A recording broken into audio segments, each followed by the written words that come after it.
Senior నటీమణి Krishnaveni గారు 100వ పుట్టినరోజు మొన్న డిసెంబర్ 24 తారీఖు చేసుకున్నారు. సాధారణంగా అలాంటి నటీమణి ఇండస్ట్రీలో ఉంటే ఫిల్మ్ ఛాంబరో ఇండస్ట్రీ పెద్దలో కూడుకుని సన్మానం చేయాలి. కానీ వాళ్ళు కాకుండా ఆకృతి సంస్థపై మీరు చేశారు ప్రసాద్ ల్యాబ్లో. దానికి కారణం బీజం ఎక్కడ పడిందంటేనండి, కృష్ణవేణి గారు ఒక పుస్తకం రాశారు. కృష్ణవేణి తరంగారు మీరు కూడా చదివింటారు. ఆమె జీవిత చరిత్ర ఒక సంగ్రహంగా ఒక పుస్తకం వచ్చింది.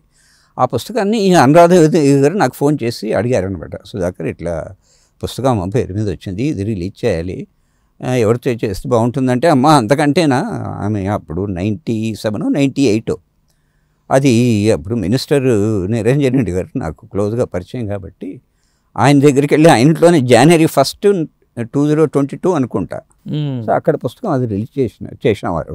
ఓకే. ఆయన కూడా చాలా బాగా స్పందించారు. ఆయన కూడా ఆమె పాదాలు మొక్కారు. అసలు తల్లి మీరు ఉన్నట్టుగా అసలు కృష్ణవేణి గారి విచిత్రం ఏంటంటేనంటే ఆమె ఉన్నట్టుగా కూడా చాలామందికి తెలియదు. అసలు నాకు కూడా ఒక 15 సంవత్సరాల నుంచి పరిచయం. అసలు ఎన్టీ రామారావు లాంటి మహానుభావుణ్ణి సినిమాకి పరిచయం చేసిన వ్యక్తిగా మనం ఎంత గౌరవించాలని. అసలు మొన్న చేసింది చాలా తక్కువ సోమసుందర్ గారు. అసలు మీరు అన్నట్టుగా ఇండస్ట్రీ చేయాల్సింది. ఇండస్ట్రీకి అంత పెద్ద మనిషి ఎవరున్నారండి మనకి ఇండస్ట్రీలో? బతికిన వాళ్ళు నటులు లేరు. అందులోనూ ఆమె దిగ్గజాలు ఎన్టీ రామారావు గారిని పరిచయం చేయడమే కాక కీలుగురం అండి చాలా పెద్ద హిట్ ఇచ్చారు అక్కినేని నాగేశ్వరరావు గారికి.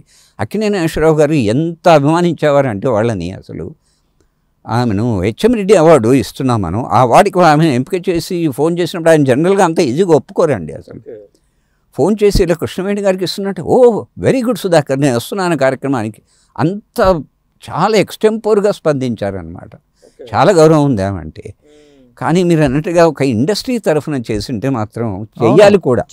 నాకు తెలిసి చేస్తారని నమ్మకం ఉంది నాకు. కానీ నేను కూడా ఇండస్ట్రీకి అందరికీ ఉత్తరాలు రాశానండి. చిరంజీవి గారికి రాశాను, బాలకృష్ణ గారికి, వెంకటేష్ గారికి, నాకు అందరికీ ఉత్తరాలు రాశాను. ఏమంటే ఇలా చేస్తున్నాను, మీకు తెలియదు కాదు, ఆ పెద్ద మనిషిని గౌరవించవలసిన అవసరం ఉంది అనుకున్నాను, అంచేత దయచేసి మీరు రండి అని కూడా వాళ్ళని ఆహ్వానించాను.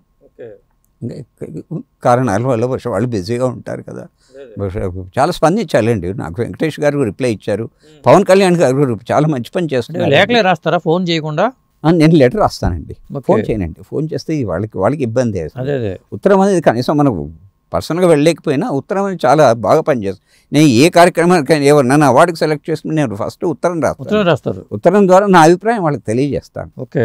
అప్పుడు వాళ్ళు అట్లా ఉత్తరాలతో చాలా కార్యక్రమాలు నేను ఆర్గనైజ్ చేశాను. చాలా బాగా స్పందించారు.